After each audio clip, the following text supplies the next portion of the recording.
Email from Heidi Jackson, October 1st, 2018, the Executive Director, Health Canada, the Opioid Division. In September, Health Canada removed rescue breathing from their overdose protocols in 2018. So I sent them a letter asking why the different provinces have different treatment methods. Because the medical profession has known about opioid overdose, which is a poisoning forever and ever, and it's the same everywhere. It's a breathing emergency. 50,000 poisonings per year in Ontario alone. 28,000 of them are children. In Ontario, there's over 1 million people taken to the hospital in need of respiratory assist per year in this province. A lot of them are repeat customers, COPD, asthma, etc., respiratory illnesses. And there's less than 15,000 out of hospital cardiac arrest per year in this province. And the signs of cardiac arrest are totally different than a respiratory emergency. Respiratory emergency, it's obvious the person's alive. So they're handing out all these wallet cards. And if you deny rescue breathing from anyone, every second their blood chemistry becomes more and more toxic. High or low sugar, potassium, calcium, sodium, and they get hypercapnia. All this is killing every cell, tissue, and organ right down to a cellular level. So you give them rescue breathing, which normalizes the blood chemistry and normalizes the heart rate. Cardiac arrest, secondary to respiratory emergency, is a completely different animal than a simple cardiac arrest from heart disease.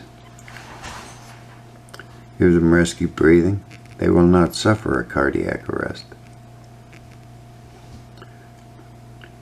So all these provinces go a different way, and the nurse knows. First class in nursing school is how to change a bedpan. Second class in nursing school is rescue breathing, first aid, because a nurse will see 1,000 respiratory patients before she'll ever run into a cardiac arrest situation. Same with EMS. Show up to calls all the time, and it's simple. I knew it at 5 years old. Breathing emergency.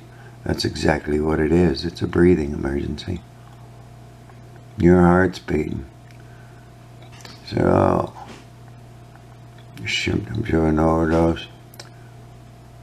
Anyway, so you teach people to save overdoses, you're saving non-overdoses in the process. See, some provinces rescue breathing only, others chest compressions only, and the rest advise CPR. Well, you don't pound on a beating heart, because that'll kill you. So we'll go to the wallet card. Okay, yes, it folds up, it's a wallet card. All those signs, that could be any breathing emergency.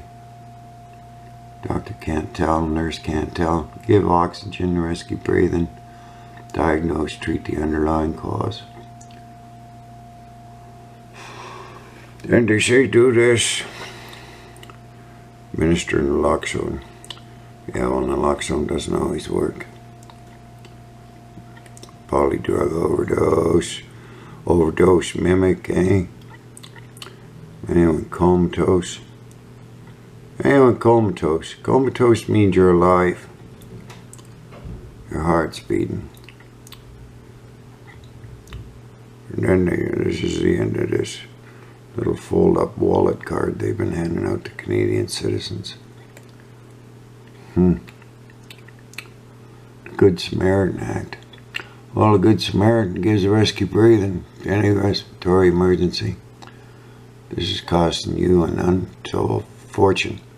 So many people left with brain damage, multiple organ system failure, oxygen deprivation, requiring 24/7 nursing. Anyway, it's a no-brainer. Breathing emergency. Any of the hundreds of causes of breathing emergency is just that. It's a breathing emergency. Give them rescue breathing ASAP. January 4th, 2019, I phoned Health Canada, tried to talk to Heidi Jackson, Executive Director at Health Canada, talking to her staff. She was in a meeting. So I CC'd this coroner's jury in the inquest, Brad Chapman. I was quite the coroner's inquest. Dr. Aaron Orkin, under questioning on the stand by the lawyers. Rescue breathing saves people's lives. Dr. Aaron Orkin, he was co-author of the 2015 AHA guidelines, which says chest compressions. And I guess when he's on the stand in a court room, he doesn't want to lie. And Elaine Davila, the medical officer of health, on the stand being questioned by the lawyers. Her response was, I don't know, I'm not a resuscitation expert. Ask the nurses, they know what to do. Then she said, Doug Ford, the Premier of Ontario, his policies are costing people their lives. Anyway, so on Tuesday I got a response from Heidi. She no longer works there, and she forwarded the email to the coroner's inquest. Another funny one. A gentleman named Shaun Court, Brad Chapman's coroner's inquest. He's the director of policy for the Ministry of Health in Ontario. On the stand, under question by the lawyers, his response was, I don't know, I don't know, I don't know. I want my lawyers, plural, lawyers. Go ask Eric Hoskins. The jury shakes its head and goes, that man's guilty. The verdict from the jury was, do not deny rescue breathing to anyone. Of course not. You would think it brutal to withhold the breath of life from anyone. Anyway, it's too much fun. I'm trying to stop this since 2011. And it's a no-brainer. Breathing emergency. What do you think, Doc? I don't know. I think his heart stopped. Did I say breathing emergency? Well, pound on his chest. Okay, Doc. Get down on the floor. I'll start pounding on your chest right to the floorboards 120 times a minute. See how you like that? This is Health Canada's website. September 2018. About overdose. Anybody can overdose. Your grandmother takes too many pain pills. Pharmacist gives the wrong medication. Doctor gives the wrong medication. And it's rescue breathing. Because your heart stops at CPR from a breathing emergency. It's because you're brain damaged from lack of oxygen. It's not a simple cardiac arrest from heart disease. So you better find them before their heart stops and give them rescue breathing, because that's what an anesthesiologist does. Keeps you alive with ventilations. They overdose you with narcotics and other different chemicals, and it's ventilations only.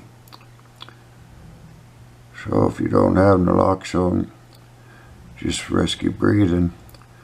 A lot of times they wake up with the rescue breathing and you don't need the naloxone. So they removed this rescue breathing. And if you deny rescue breathing to anyone, they're dying.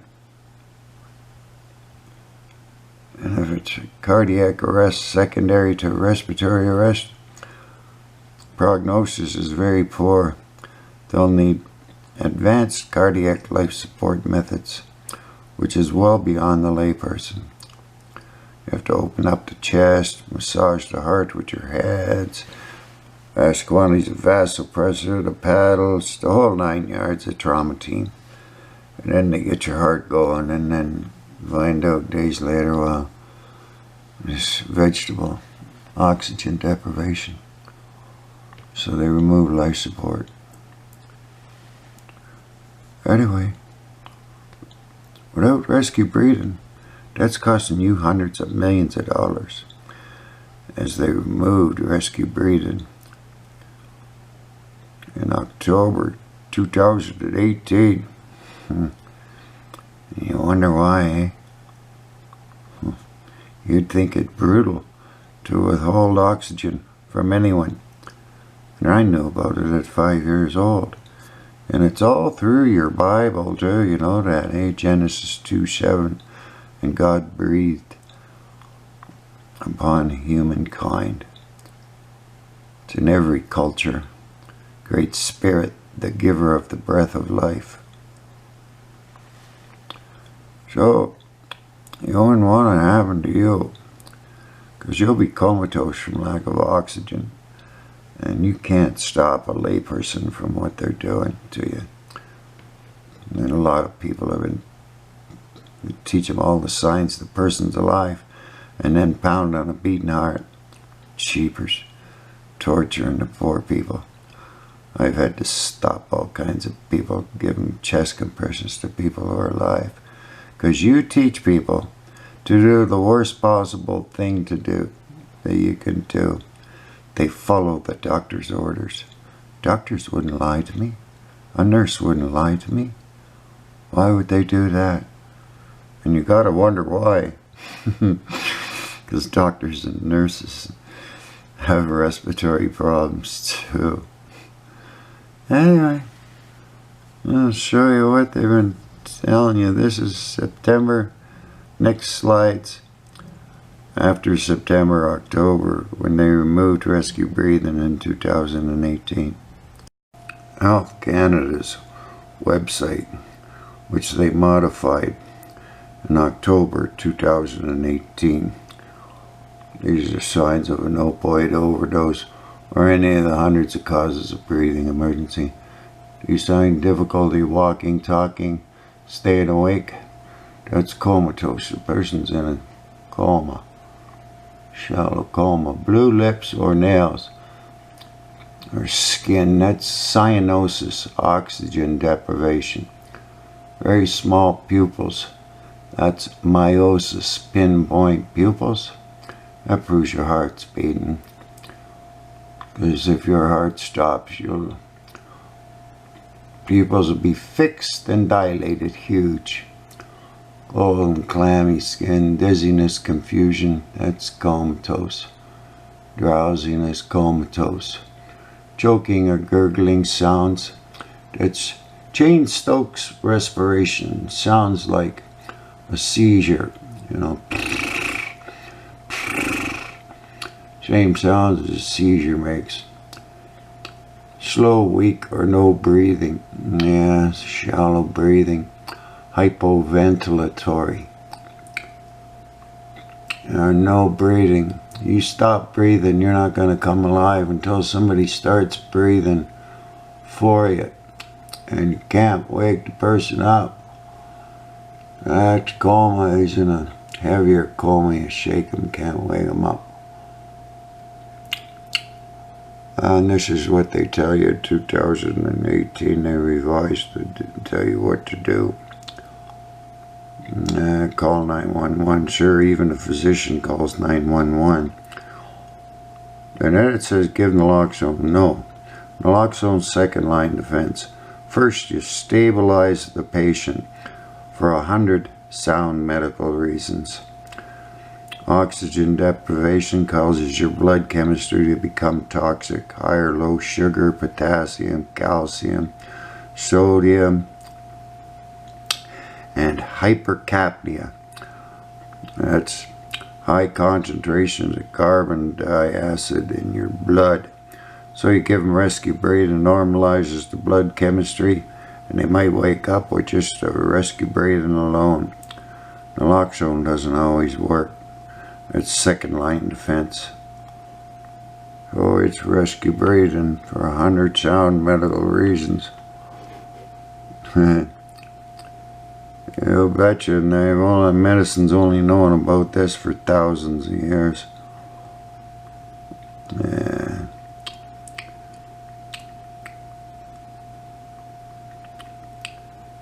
All of the naloxone in the kit, well, even the instructions from the manufacturer are wrong. I got the general manager of the pharmaceutical company on tape admitting, yeah, I know it's the government makes me, puts in the wrong instructions at the manufacturing plant. We're all gonna wind up in a multi-billion-dollar class action suit one day. All the non-drug overdoses in the morgue.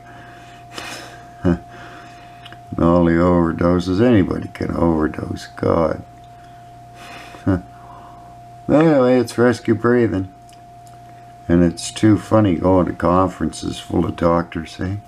I walk in the room and they start visibly shaking. It's like the Red Sea parting. Don't talk to him. Don't look at him. He's the guy that's trying to save our lives, us doctors' lives. Jeebers. I don't know what he's doing. These doctors are insane, you know that, eh? Protect each other as people are dying and the doctors are dying. Too funny. They've been teaching millions of people since September 2011. This protocol and others similar to it, eh? For no overdose. God. And when you take the training, they even say, well, he's turning blue from lack of oxygen, and he's not breathing very good. But pound on the chest. Wait a second here. And the people that take this training, they'll go, wait a second, something's wrong. Something's wrong. Oh, it's a doctor told me to do it, so I guess that's what you're supposed to do. I don't know. We lost your ability to think. I taught the school teachers to do this. I took the same training. Oh man. Chest compressions to people who are alive. Those are any breathing emergency. It's rescue breathing only. Those signs prove you're alive, that your heart's beating. And I watch y'all make yourselves sick because you instinctively know it's wrong. Instinctively. It's called cognitive dissonance, eh? Strongly held belief that the doctors aren't mass murderers. You'll lie to yourself and lie to others all to protect that core belief. I don't want to know doctors are actually mass murdering everybody, and they don't say anything, which makes you physically and emotionally ill, increases drug use and abuse, creates a dysfunctional society. They're doing to you on purpose. In this recovery position, that can be bad. Anybody under oxygenated, you don't want to be leaving people without oxygen. They turn blue. Let's get some air. A little blue around the gills. Or in the pink, meaning pink oxygenated blood, vital for all life. Everybody's heard this, and Everybody's had, you know, hitting the chest or the back or the stomach or the throat and had a breathing problem going. That awful feeling you can't breathe, eh? Or run too fast. When every child's had a respiratory problem. Mommy, I'm sick in bed, it's hard to breathe. First thing when a baby's born, doctor clears its airway and makes sure it's breathing. Very important stuff, that breathing, eh? Like minimum 30,000 times a day. That's 15,000 liters of air per day. You need to stay alive minimum. It's the most important food group. Air, oxygen. Even a house plant knows it must breathe or die. South Riverdale has an overdose prevention site, and it's rescue breathing. So they're not only saving overdoses, but anybody else with a breathing emergency. They've taught millions of people deny rescue breathing and give chest compressions. So they're killing everybody with any breathing emergency. And they're doing it on purpose. The stupid doctors are getting themselves killed. Because you teach them, they eagerly pound on a beating heart. Doctor told me to. So they kill their own children. Utter nonsense. Hundreds of causes of breathing emergency, and that's what it is. It's a breathing emergency. Don't be pounding on their heart.